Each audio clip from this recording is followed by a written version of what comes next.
Bonsoir à tous, et soyez les bienvenus sur cette chaîne bénie, ma Bible quotidienne. Et si la personne que tu attends depuis si longtemps était déjà en train d'être préparée par Dieu, mais que tu regardais encore les mauvais signes, beaucoup de croyants prient pour rencontrer leur futur époux ou leur future épouse. Pourtant, lorsqu'une nouvelle personne entre dans leur vie, ils se demandent, est-ce vraiment la volonté de Dieu ou simplement une émotion passagère? Cette question est légitime. Car il ne suffit pas de ressentir une forte attirance pour qu'une relation soit voulue par Dieu. Les émotions changent, mais les principes de Dieu demeurent. Si tu regardes cette vidéo aujourd'hui, ce n'est peut-être pas un hasard. Peut-être que tu es célibataire, en train de faire connaissance avec quelqu'un, ou déjà engagé dans une relation et que tu cherches une confirmation. Quelle que soit ta situation, la parole de Dieu nous donne des repères solides pour discerner le caractère d'une personne que Dieu peut mettre sur notre chemin. Attention cependant, cette vidéo n'a pas pour but de te donner une formule magique ou une liste parfaite. Dieu regarde avant tout le cœur, mais la Bible révèle des fruits, des attitudes et des qualités qui ne trompent pas lorsqu'une vie est réellement transformée par lui. Et la dernière caractéristique est souvent la plus négligée. Pourtant, elle fait la différence entre une relation qui dure quelques mois et une union qui glorifie Dieu pendant toute une vie. Reste donc avec moi jusqu'à la fin. Avant de commencer, si ce type d'enseignement biblique t'encourage à grandir dans ta foi, abonne-toi à la chaîne, laisse un j'aime pour soutenir cette vidéo et partage-la avec une personne qui prie, elle aussi, pour connaître la volonté de Dieu. Entrons maintenant dans la parole. Numéro 1. Une personne qui aime Dieu plus qu'elle ne t'aime. Cette première caractéristique peut sembler étonnante, voire déroutante. Pourtant, elle est la base de tout ce que Dieu désire construire dans une relation. Beaucoup pensent que la plus belle preuve d'amour est d'être la priorité absolue de quelqu'un. Mais la Bible nous révèle une vérité différente. La meilleure personne pour toi sera d'abord une personne qui a choisi de faire de Dieu sa priorité. Jésus enseigne clairement, tu aimeras le Seigneur, ton Dieu, de tout ton cœur, de toute ton âme et de toute ta pensée. Matthieu 22, 37. Ce commandement n'est pas seulement le premier dans la liste.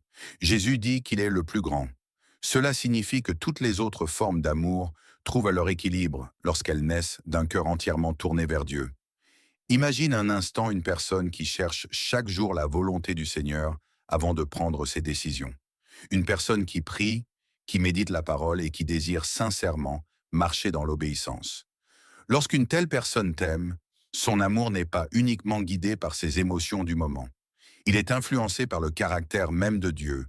Elle cherchera à te respecter, à te protéger et à t'encourager, non parce qu'elle est parfaite, mais parce qu'elle veut refléter l'amour que Christ lui a manifesté. À l'inverse, lorsqu'une personne fait de toi le centre absolu de son existence, elle finit souvent par attendre de toi ce que seul Dieu peut offrir. Elle espère que tu combleras tous ses vides, que tu guériras toutes ses blessures, que tu répondras à toutes ses attentes et que tu seras la source permanente de son bonheur.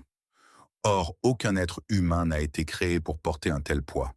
C'est souvent ainsi que naissent les déceptions profondes. Au début, tout semble intense. Les messages sont constants, les promesses nombreuses, les émotions débordantes. Mais lorsque les premières difficultés apparaissent, cette relation commence à vaciller parce qu'elle reposait davantage sur les sentiments que sur une fondation spirituelle solide. Jésus utilise une image très parlante dans l'Évangile lorsqu'il parle de deux maisons. L'une est bâtie sur le sable, l'autre sur le roc. Tant que le temps est beau, elles semblent toutes les deux solides. Mais lorsque la pluie tombe, que les vents soufflent et que les torrents se déchaînent, une seule demeure reste debout. Les tempêtes arrivent dans tous les couples. Personne n'y échappe. Il peut s'agir d'une difficulté financière, d'un problème de santé, d'une période de découragement, d'un désaccord ou d'une épreuve inattendue. La véritable question n'est donc pas de savoir si les difficultés viendront, mais sur quoi la relation est construite. Lorsque Dieu est au centre, les deux personnes regardent dans la même direction. Elles ne se considèrent pas comme deux individus essayant de satisfaire toutes les attentes de l'autre. Elles avancent ensemble vers le Seigneur. C'est précisément cette vision qui donne de la stabilité au couple. Plus chacun se rapproche de Dieu, plus ils se rapprochent naturellement l'un de l'autre. Cette réalité apparaît également dans les petits gestes du quotidien. Une personne qui aime Dieu plus qu'elle ne t'aime ne t'encouragera jamais à compromettre ta foi pour préserver la relation. Elle ne te demandera pas de mettre de côté tes convictions bibliques pour lui faire plaisir. Au contraire, elle respectera ton désir d'obéir à Dieu, même lorsque cela demande des sacrifices. Peut-être as-tu déjà rencontré quelqu'un qui te disait « Si tu m'aimes vraiment, tu feras ceci pour moi ». Cette manière de penser exerce une pression qui ne vient pas de l'amour biblique. Le véritable amour ne cherche pas à éloigner quelqu'un de Dieu, il l'aide à marcher encore plus près de lui. L'apôtre Jean nous rappelle une vérité essentielle. Nous l'aimons parce qu'il nous a aimés le premier. 1 Jean 4, 19. Autrement dit, notre capacité à aimer correctement les autres dépend de notre relation avec Dieu. Plus une personne comprend l'amour de Christ, plus elle devient capable d'aimer avec patience, humilité, fidélité et grâce. Voilà pourquoi il est si important d'observer les priorités d'une personne. Que fait-elle lorsque personne ne la regarde? Cherche-t-elle Dieu seulement le dimanche ou le recherche-t-elle aussi dans sa vie quotidienne? Prend-elle ses décisions uniquement selon ses émotions ou demande-t-elle d'abord la sagesse du Seigneur? Ces questions peuvent sembler simples, mais elles révèlent souvent la véritable direction d'un cœur. Car une personne profondément attachée à Dieu ne sera jamais parfaite. Elle connaîtra des combats, des faiblesses et des moments de doute. La différence, c'est qu'elle reviendra toujours vers celui qui est la source de sa vie. Alors, pose-toi cette question avec sincérité. Cette personne me rapproche-t-elle de Jésus-Christ? Ou est-ce que, petit à petit, je remarque que ma vie de prière s'affaiblit, que mon amour pour la parole diminue et que mes priorités changent? La réponse à cette question peut éviter bien des blessures et t'aider à discerner si cette relation repose sur le roc qu'est Christ ou sur le sable des émotions. Numéro 2. Une personne dont les fruits parlent plus fort que les paroles. Les mots ont un pouvoir immense. Une simple phrase peut toucher le cœur, redonner de l'espoir ou faire naître de grands rêves. C'est d'ailleurs pour cette raison qu'il est parfois si facile d'être séduit par quelqu'un qui sait bien parler. Certaines personnes connaissent les bonnes expressions, les versets appropriés et les discours qui rassurent. Elles savent exactement quoi dire pour inspirer confiance. Pourtant, la Bible nous invite à regarder plus loin que les paroles. Jésus donne un principe d'une simplicité remarquable, mais d'une profondeur extraordinaire. Vous les reconnaîtrez à leurs fruits. Matthieu 7,16. Remarque bien ce que Jésus ne dit pas. Il ne dit pas « Vous les reconnaîtrez à leurs promesses ». Il ne dit pas non plus « Vous les reconnaîtrez à leurs émotions » ou à leurs belles intentions. Il parle des fruits. Pourquoi? Parce qu'un fruit est le résultat d'une vie. Il ne pousse pas en une nuit. Il demande du temps, de la patience et une racine solide. C'est exactement la même chose pour le caractère d'une personne. Le véritable caractère ne se révèle pas lors des premiers rendez-vous ou des premières conversations. Il apparaît dans le quotidien, lorsque l'enthousiasme des débuts laisse place à la réalité. Par exemple, observe comment cette personne réagit lorsqu'elle est contrariée. Est-elle capable de garder son calme ou laisse-t-elle immédiatement la colère prendre le dessus? Lorsqu'un projet ne se déroule pas comme prévu, cherche-t-elle une solution avec sagesse ou accuse-t-elle toujours les autres? Ce sont souvent ces moments ordinaires qui révèlent ce qui habite réellement le cœur. Regarde également la manière dont elle traite les personnes dont elle n'a rien à gagner. Comment parle-t-elle à un serveur dans un restaurant? Comment s'adresse-t-elle à un collègue, à un voisin, à un membre de sa famille ou à une personne âgée? La politesse affichée envers toi est importante, mais le respect qu'elle manifeste envers les autres en dit souvent encore davantage. La Bible rappelle que Dieu regarde au cœur, mais le cœur finit toujours par se manifester dans les attitudes. Une personne peut contrôler son discours pendant quelques semaines. En revanche, il est beaucoup plus difficile de cacher durablement un manque de patience, un esprit orgueilleux ou une absence de compassion. C'est pourquoi il ne faut jamais avoir peur de laisser le temps faire son œuvre. Dans notre époque, tout va très vite. Les relations commencent rapidement, les décisions se prennent parfois sous l'effet de l'émotion, et beaucoup confondent intensité et maturité. Pourtant, le temps est souvent un allié précieux du discernement. Ce qui semblait extraordinaire au premier regard peut révéler des failles profondes quelques mois plus tard. À l'inverse, une personne discrète, humble et constante peut montrer, avec le temps, une richesse spirituelle qui ne sautait pas immédiatement aux yeux. L'apôtre Paul décrit les véritables marques d'une vie transformée par Dieu. Le fruit de l'esprit, c'est l'amour, la joie, la paix, la patience, la bonté, la bienveillance, la fidélité, la douceur et la maîtrise de soi. Galates 5, 22 à 23. Prends quelques instants pour méditer cette liste. Il ne s'agit pas de qualités superficielles. Ce sont des traits de caractère qui se manifestent dans les situations concrètes de la vie. L'amour se voit lorsque l'autre traverse une période difficile. La patience se révèle lorsque les choses prennent plus de temps que prévu. La fidélité apparaît lorsque personne ne regarde. La maîtrise de soi devient visible lorsqu'une tentation se présente. La douceur se manifeste lorsqu'il serait tellement plus facile de répondre avec dureté. Voilà les fruits que Dieu produit progressivement dans la vie d'une personne qui marche avec lui. Il est important de préciser qu'aucun chrétien n'est parfait. Même les hommes et les femmes de foi mentionnés dans la Bible ont connu des combats, des erreurs et des moments de faiblesse. Le fruit de l'esprit n'est pas un état de perfection instantanée, c'est une croissance. Comme un arbre qui grandit saison après saison, une personne conduite par le Saint-Esprit devient progressivement plus semblable à Christ. La vraie question n'est donc pas « est-elle parfaite ?», mais plutôt « est-ce que je vois une progression ? Est-ce que cette personne accepte d'être transformée par Dieu ? Est-ce qu'elle reconnaît ses fautes et cherche sincèrement à grandir ? » Il existe aussi un autre signe que beaucoup négligent, la cohérence.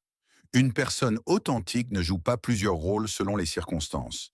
Elle ne montre pas un visage à l'église et un autre à la maison.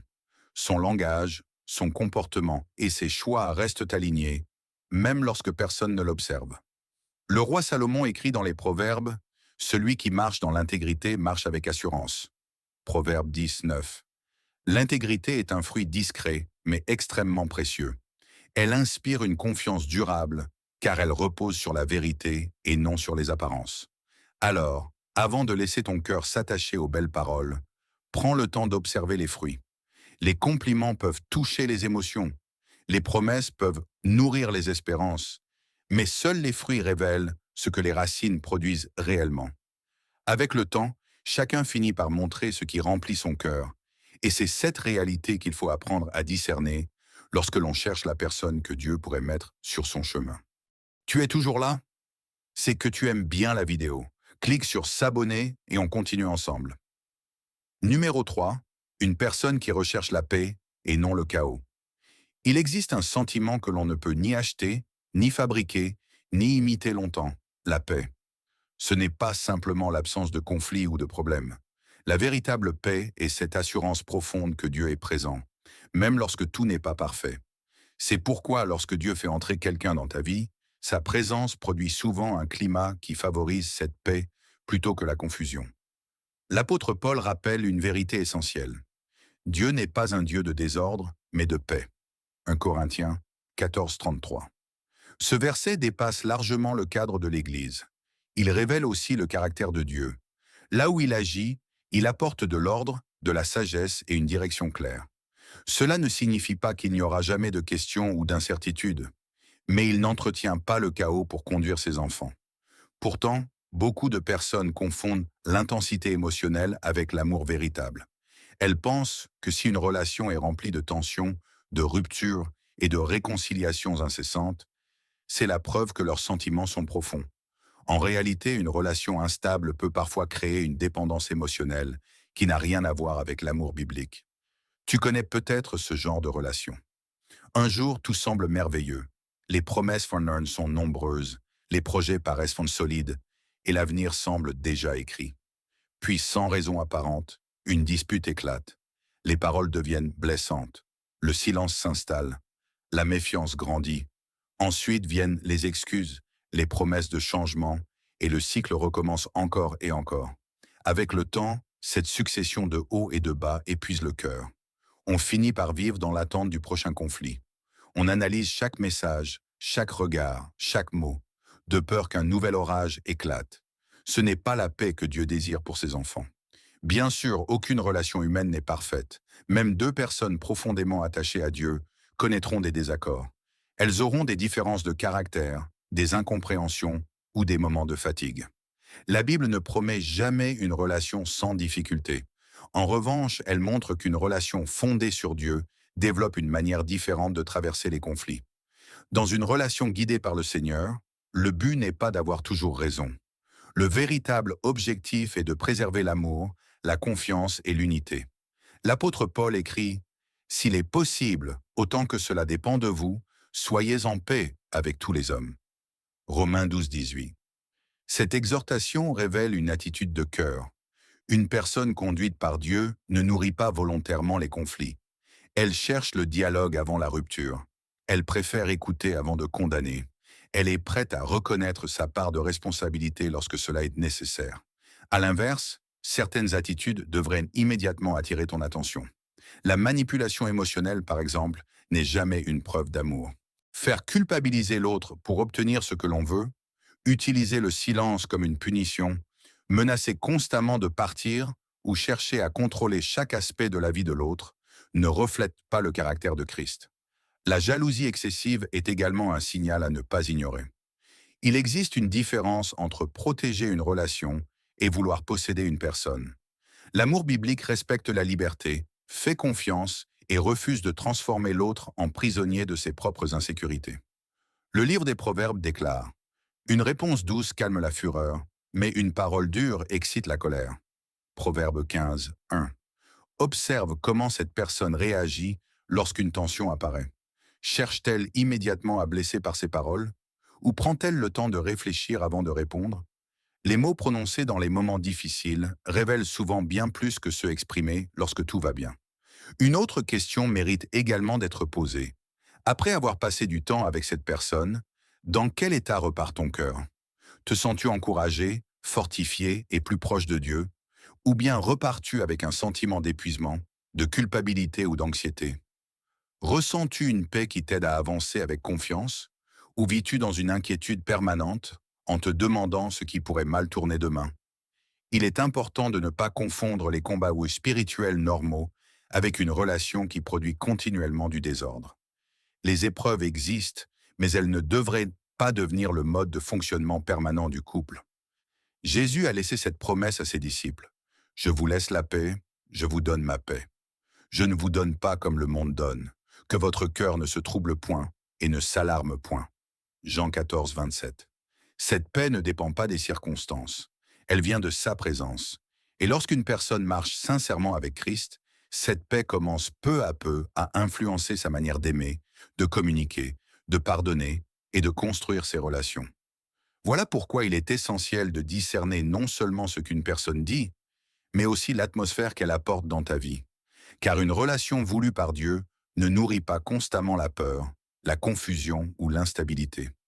Même au milieu des défis, elle laisse de la place à la confiance, à la grâce et à cette paix profonde que seul le Seigneur peut donner. Numéro 4. Une personne qui respecte les principes de Dieu, même lorsque c'est difficile. Il est relativement facile de parler de foi lorsque tout va bien.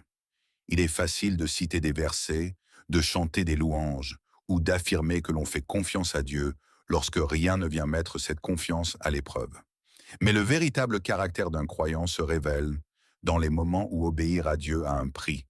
C'est précisément dans ces instants que la maturité spirituelle devient visible. La Bible nous adresse un avertissement très clair. Jacques écrit « Mettez en pratique la parole et ne vous bornez pas à l'écouter, en vous trompant vous-même par de faux raisonnements. » Jacques 1, 22. Ces paroles nous rappellent une vérité essentielle. Connaître la volonté de Dieu ne suffit pas. Encore faut-il choisir de la vivre. C'est cette différence qui distingue une foi simplement déclarée d'une foi authentique. Lorsque tu cherches à discerner si une personne pourrait être celle que Dieu met sur ton chemin, ne te contente pas d'écouter ce qu'elle dit de sa relation avec le Seigneur. Observe plutôt ce qu'elle fait lorsque les circonstances rendent l'obéissance difficile. Par exemple, comment réagit-elle lorsqu'elle doit choisir entre la vérité et un avantage personnel? Si mentir pouvait lui éviter un problème ou lui faire gagner davantage d'argent, quelle décision prendrait-elle? Une personne qui craint Dieu comprendra que son approbation vaut infiniment plus qu'un bénéfice obtenu au prix d'un compromis. Le livre des Proverbes nous enseigne « Mieux vaut peu avec la justice que de grands revenus avec l'injustice. » Proverbe 16:8. Cette sagesse est particulièrement précieuse dans notre époque, où la réussite est souvent mesurée par ce que l'on possède plutôt que par la manière dont on l'a obtenu. Pourtant, Dieu regarde avant tout l'intégrité du cœur. L'obéissance se manifeste également dans la patience. Nous vivons dans une société qui encourage la satisfaction immédiate. Tout doit aller vite, les réponses, les projets, les relations. Mais Dieu travaille souvent selon un rythme différent. Il enseigne à attendre le bon moment plutôt qu'à forcer les circonstances. Une personne conduite par le Seigneur acceptera parfois de renoncer à ce qu'elle désire immédiatement afin de rester fidèle à ses principes. Elle comprendra que toutes les portes ouvertes ne viennent pas forcément de Dieu et que toutes les opportunités ne doivent pas être saisies. Cette attitude est particulièrement importante dans une relation amoureuse. Respecter les limites que Dieu fixe n'est pas une manière de priver deux personnes de leur bonheur. C'est une façon de protéger ce qu'ils souhaitent construire. Lorsque deux croyants choisissent d'honorer Dieu avant leurs propres désirs, ils posent des fondations solides qui porteront du fruit bien au-delà des émotions des premiers mois. Jésus lui-même a montré cet exemple dans le désert. Après 40 jours de jeûne, Satan lui propose une solution immédiate à sa faim. Pourtant, Jésus refuse de désobéir à son Père, même si cela signifie continuer à souffrir quelque temps encore. Il répond, « L'homme ne vivra pas de pain seulement, mais de toute parole qui sort de la bouche de Dieu. » Matthieu 4,4. Cette scène nous enseigne que l'obéissance n'est pas toujours confortable. Elle demande parfois de renoncer à ce qui semble facile pour choisir ce qui est juste. Dans la vie quotidienne, cette fidélité apparaît souvent dans des détails que beaucoup considèrent comme insignifiants. Comment cette personne gère-t-elle l'argent que Dieu lui confie? Est-elle honnête lorsqu'elle remplit une déclaration ou lorsqu'elle rend la monnaie? Respecte-t-elle ses engagements, même lorsqu'ils deviennent contraignants? Arrive-t-elle à l'heure lorsqu'elle donne sa parole? Tiendra-t-elle une promesse si personne ne peut vérifier qu'elle l'a accomplie? Ces situations semblent ordinaires, mais elles révèlent souvent la profondeur des convictions d'un cœur. Jésus a déclaré « Celui qui est fidèle dans les moindres choses l'est aussi dans les grandes ». Luc 16,10. Voilà un principe que beaucoup négligent. Nous attendons parfois de grands signes pour discerner une personne, alors que Dieu nous invite à observer sa fidélité dans les petites choses. Une personne qui choisit régulièrement l'intégrité dans les décisions du quotidien sera généralement digne de confiance lorsque des responsabilités plus importantes lui seront confiées. Il est également utile d'observer sa réaction face à la correction. Lorsqu'un frère ou une sœur dans la foi lui fait remarquer une erreur avec amour, cherche-t-elle à progresser ou se met-elle immédiatement sur la défensive? Une personne mature spirituellement ne prétend pas être irréprochable. Elle accepte que Dieu continue son œuvre de transformation dans sa vie. L'apôtre Paul encourage les croyants en disant « Ne vous conformez pas au siècle présent, mais soyez transformés par le renouvellement de l'intelligence. » Romains 12,2. Cette transformation est un processus continu. Elle demande de l'humilité, de la persévérance et un désir sincère de ressembler davantage à Jésus-Christ. C'est pourquoi, avant de laisser ton cœur s'engager profondément, prends le temps de regarder au-delà des apparences. Les discours peuvent impressionner pendant quelques instants, mais un mode de vie fidèle parle avec une force bien plus grande. Une personne qui choisit Dieu lorsqu'il est difficile de lui obéir montre qu'elle ne construit pas sa vie sur les circonstances, mais sur une conviction profonde.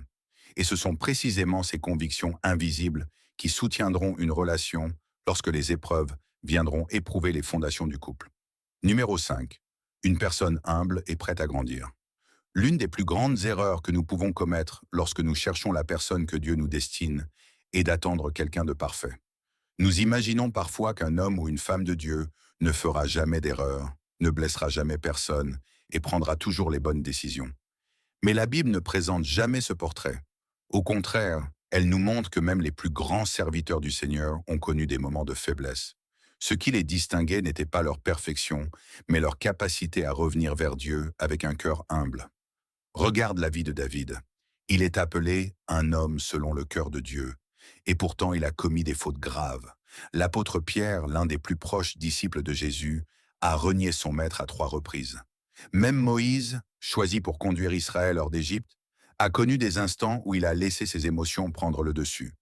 Aucun d'eux n'était irréprochable. Pourtant, Dieu a continué son œuvre dans leur vie parce qu'ils ont accepté d'être repris, corrigés et transformés. C'est pourquoi l'humilité est un critère tellement important. Le livre des Proverbes déclare « L'humilité précède la gloire ». Proverbe 15, 33. Dans le royaume de Dieu, la grandeur ne commence jamais par l'orgueil. Elle naît dans un cœur qui reconnaît qu'il a encore besoin d'apprendre. Une personne humble ne prétend pas tout savoir. Elle comprend que Dieu continue de la façonner jour après jour. Lorsque tu observes quelqu'un, ne cherche donc pas uniquement ses qualités visibles. Demande-toi plutôt comment cette personne réagit lorsqu'elle se trompe. Est-elle capable de dire simplement ⁇ Je me suis trompé ?⁇ Sait-elle demander pardon sans chercher immédiatement à se justifier? Reconnaît-elle que certaines de ses décisions n'étaient pas les meilleures? Ces mots peuvent sembler simples, mais ils demandent une grande maturité spirituelle. À l'inverse, une personne dominée par l'orgueil aura souvent du mal à reconnaître ses torts. Elle trouvera toujours une excuse. Si un conflit éclate, ce sera constamment la faute des autres. Si quelqu'un lui adresse une remarque bienveillante, elle y verra une attaque. Si elle est confrontée à la vérité, elle cherchera davantage à défendre son image qu'à progresser. Pourtant, personne ne peut construire une relation durable avec une personne qui refuse constamment de se remettre en question. Le mariage n'unit pas deux personnes parfaites. Il unit deux pécheurs sauvés par la grâce de Dieu, appelés à apprendre, à grandir et à se pardonner mutuellement. L'apôtre Paul écrit « Supportez-vous les uns les autres, et si l'un a sujet de se plaindre de l'autre, pardonnez-vous réciproquement. Comme Christ vous a pardonné, pardonnez-vous aussi. » Colossiens 3,13. Ce verset montre que les difficultés feront partie de toute relation. La vraie question est donc de savoir comment elles seront gérées. Une personne humble ne voit pas chaque désaccord comme une guerre à gagner. Elle cherche d'abord à comprendre avant de vouloir être comprise. Elle écoute avant de répondre. Elle accepte que son point de vue ne soit pas toujours le seul valable. Cette attitude est précieuse dans les petites choses du quotidien. Imaginons un simple malentendu. Une personne orgueilleuse élèvera rapidement le ton pour prouver qu'elle a raison. Une personne humble prendra le temps d'écouter, reconnaîtra sa part de responsabilité si nécessaire et cherchera une solution qui préserve la relation plutôt que son ego. L'apôtre Jacques nous donne un conseil rempli de sagesse. Que tout homme soit prompt à écouter, lent à parler, lent à se mettre en colère. Jacques 5,19. Ce verset décrit parfaitement l'attitude d'un cœur enseignable. Être prompt à écouter demande de l'humilité. Cela signifie accepter que Dieu puisse nous parler au travers d'un frère, d'une sœur, d'un pasteur, ou même d'une personne plus jeune que nous. Une autre question mérite également d'être posée. Cette personne continue-t-elle à grandir spirituellement? Personne n'arrive à un stade où il n'a plus rien à apprendre. Une personne mature lit toujours la parole avec le désir d'être transformée. Elle prie en demandant à Dieu de révéler ce qui doit encore changer dans sa vie. Elle accueille les exhortations avec reconnaissance plutôt qu'avec méfiance.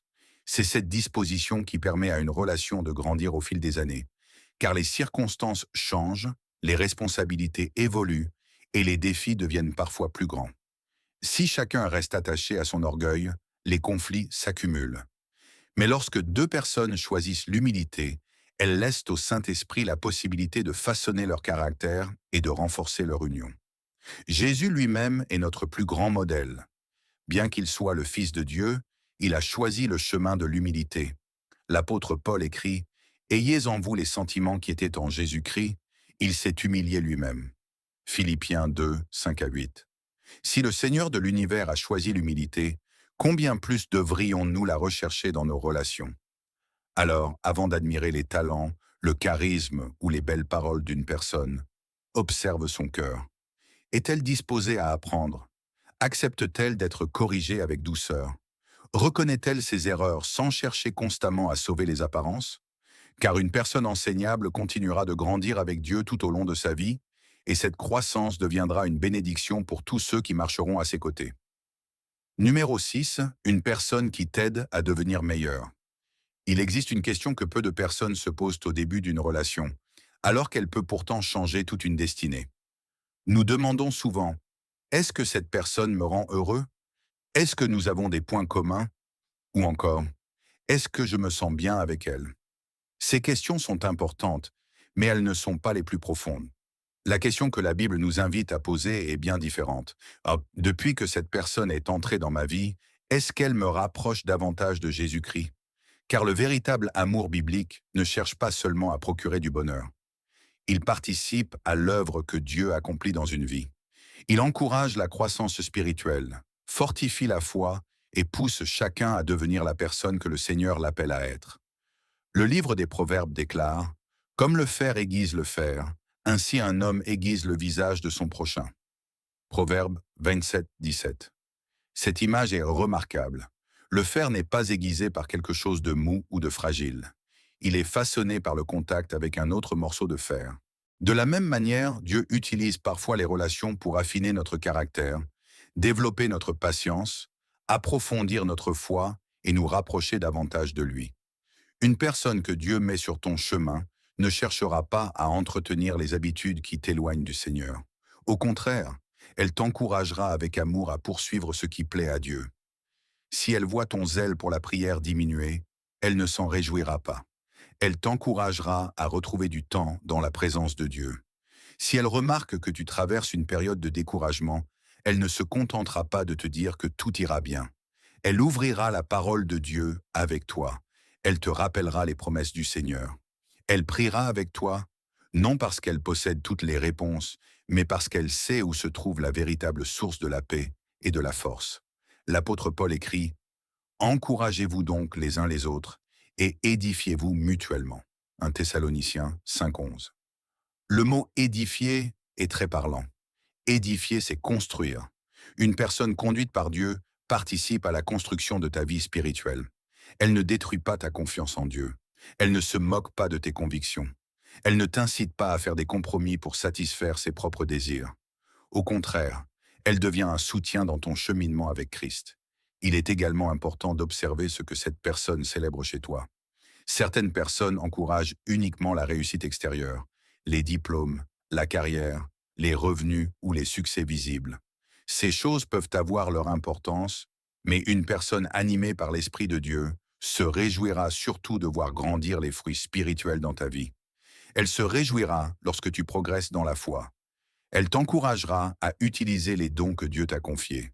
Elle croira en l'appel que le Seigneur a placé sur ta vie, parfois même lorsque toi-même tu doutes encore. Pensons à Barnabas dans le livre des Actes.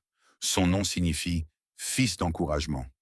Lorsqu'une grande partie des croyants se méfiaient encore de Saul, devenu Paul, Barnabas a discerné ce que Dieu faisait dans sa vie. Il lui a fait confiance, l'a soutenu et l'a accompagné. Plus tard, Paul deviendra l'un des plus grands missionnaires de l'histoire de l'Église.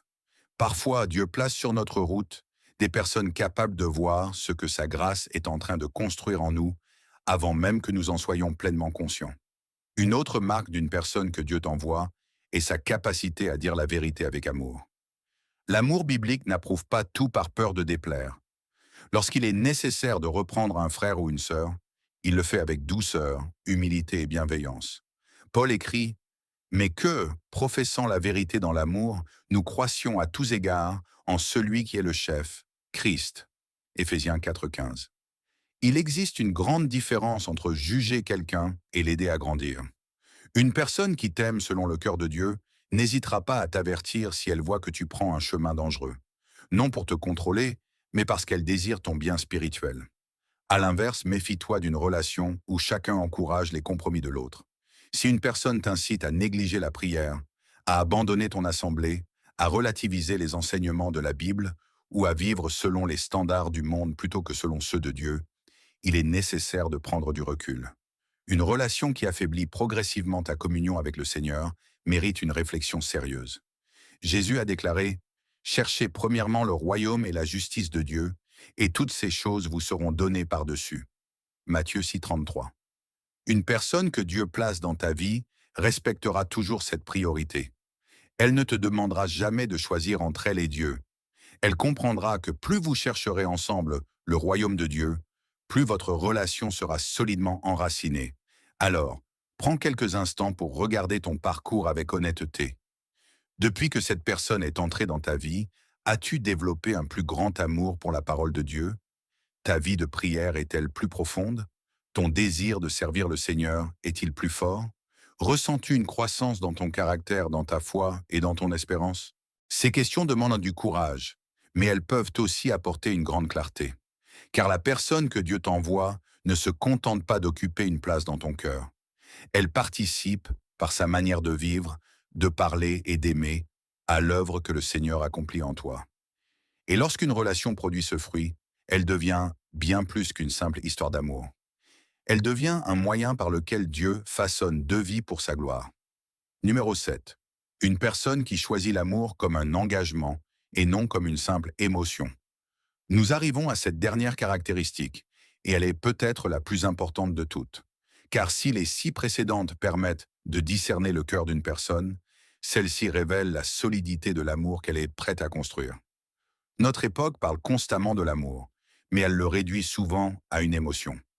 On entend des phrases comme « je ne ressens plus la même chose »,« les sentiments ont disparu » ou encore « je ne suis plus amoureux », comme si l'amour dépendait uniquement de ce que l'on ressent à un instant précis.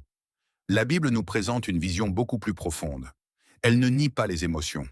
Dieu les a créées, et elles sont précieuses. Elles rendent une relation belle, vivante et remplie de joie. Mais elles ne sont pas destinées à en être le fondement. Les émotions changent. Elles sont influencées par la fatigue, les circonstances, les blessures, les déceptions et même par les saisons de la vie. Si une relation repose uniquement sur elle, elle risque de vaciller dès que les premières difficultés apparaîtront. C'est pourquoi l'apôtre Paul écrit ces paroles, parmi les plus célèbres de toute la Bible. L'amour est patient, il est plein de bonté. L'amour n'est point envieux, l'amour ne se vante point, il ne s'enfle point d'orgueil. Il excuse tout, croit tout, espère tout, supporte tout. L'amour ne périt jamais. 1 Corinthiens 13, 4 à 8. Remarque quelque chose d'extraordinaire. Paul ne décrit pas ce que l'amour ressent. Il décrit ce que l'amour choisit de faire. Il est patient, il est bon, il supporte, il pardonne, il espère. Autrement dit, l'amour biblique est avant tout une décision renouvelée chaque jour. C'est exactement ce que Dieu manifeste envers nous. Son amour n'a jamais dépendu de notre perfection. Alors que nous étions encore pécheurs, Christ est venu donner sa vie pour nous. Son engagement envers l'humanité ne reposait pas sur nos mérites, mais sur sa fidélité. L'apôtre Paul l'exprime ainsi. « Mais Dieu prouve son amour envers nous, en ce que, lorsque nous étions encore des pécheurs, Christ est mort pour nous. » Romains 5, 8. Voilà le modèle de l'amour chrétien. Une personne que Dieu met sur ton chemin comprendra que l'amour véritable ne consiste pas seulement à vivre de beaux moments ensemble. Il consiste aussi à rester fidèle lorsque les circonstances deviennent difficiles. Lorsque la maladie frappe, lorsque les finances deviennent compliquées, lorsque les responsabilités augmentent, lorsque les caractères s'opposent, lorsque les émotions sont moins intenses qu'au début. C'est dans ces saisons que l'engagement révèle toute sa valeur. Un couple ne reste pas uni pendant des décennies parce que chaque journée est parfaite. Il demeure uni parce que deux personnes choisissent, encore et encore, d'honorer l'alliance qu'elles ont bâtie devant Dieu. Choisir le pardon lorsque l'orgueil voudrait garder le silence. Choisir le respect lorsqu'une dispute éclate. Choisir la douceur au lieu de répondre avec colère. Choisir le dialogue plutôt que l'indifférence. Choisir la fidélité même lorsque le monde présente d'autres chemins plus faciles. Ces décisions ne sont pas toujours simples. Elles demandent parfois de renoncer à soi-même. Mais c'est précisément ce que Jésus enseigne lorsqu'il appelle ses disciples à le suivre. Il déclare « Si quelqu'un veut venir après moi, qu'il renonce à lui-même, qu'il se charge de sa croix et qu'il me suive. » Matthieu 16, 24. Une relation bâtie selon les principes de Dieu demandera également cette capacité à renoncer à son propre orgueil pour préserver l'unité. Cela ne signifie évidemment pas accepter l'injustice, les abus ou les comportements destructeurs. La Bible n'encourage jamais à tolérer ce qui détruit la dignité qu'elle accorde à chaque personne. L'engagement biblique n'est pas une invitation à fermer les yeux sur le péché. Il est un appel à aimer avec vérité, sagesse et fidélité. Une personne envoyée par Dieu comprendra cette différence. Elle ne verra pas l'engagement comme une prison, mais comme un choix libre, mûr et profondément enraciné dans son amour pour le Seigneur. Elle ne restera pas simplement parce que tout est facile. Elle restera parce qu'elle sait que Dieu agit aussi dans les saisons les plus difficiles. L'Ecclésiaste nous rappelle cette magnifique image. La corde à 3 filles ne se rompt pas facilement. Ecclésiaste 4.12. Pourquoi 3 fils? Parce que dans un couple chrétien, il n'y a pas seulement un homme et une femme. Il y a aussi Dieu au centre de leur alliance. Lorsque chacun demeure attaché à lui, la relation trouve une force qui dépasse les seules capacités humaines. Alors, avant de demander au Seigneur une personne qui te fera simplement vivre de grandes émotions, demande-lui quelqu'un qui partagera la même vision de l'amour que lui. Une personne qui comprendra que l'amour est un chemin plus qu'un instant. Une personne qui choisira la fidélité plutôt que la facilité. Une personne qui bâtira avec toi plutôt que de simplement consommer la relation. Une personne qui ne cherchera pas uniquement à rendre tes journées plus agréables, mais qui désirera marcher à tes côtés jusqu'au bout en gardant les yeux fixés sur Jésus-Christ. Au fond, la véritable question n'est pas seulement « Est-ce que cette personne m'aime aujourd'hui ?» La question est beaucoup plus profonde. Est-elle prête à aimer comme Christ nous a aimés, avec fidélité, persévérance et engagement, quelles que soient les saisons de la vie? C'est souvent cette réponse qui fait la différence entre une relation portée par les émotions du moment et une alliance capable de glorifier Dieu pendant toute une vie. Si tu retiens une seule chose aujourd'hui, retiens celle-ci. La personne que Dieu t'envoie ne sera pas parfaite, mais son cœur sera orienté vers Dieu. Ne laisse jamais l'impatience te pousser à accepter une relation qui t'éloigne de celui qui connaît déjà ton avenir. Le Seigneur voit ce que nous ne voyons pas. Il connaît les intentions cachées, les blessures profondes et les chemins qui conduisent soit à la paix, soit à la souffrance. C'est pourquoi attendre. Sa direction n'est jamais une perte de temps. C'est un acte de confiance. Peut-être que cette vidéo a confirmé quelque chose que tu ressentais déjà. Peut-être qu'elle t'a aussi amené à réfléchir différemment sur une relation actuelle. Dans tous les cas, demande au Seigneur de te donner la sagesse promise dans sa parole. Il n'abandonne jamais ceux qui cherchent sincèrement sa volonté. N'oublie jamais, Dieu ne veut pas seulement te donner une relation, il veut construire un couple qui reflète son amour, sa fidélité et sa gloire. Si cette vidéo t'a édifié, abonne-toi à la chaîne pour ne manquer aucun enseignement biblique. Laisse un j'aime afin que cette vidéo puisse toucher davantage de personnes. Partage-la avec un ami, un membre de ta famille ou quelqu'un qui prie lui aussi pour discerner la volonté de Dieu. Et dans les commentaires, réponds à cette question.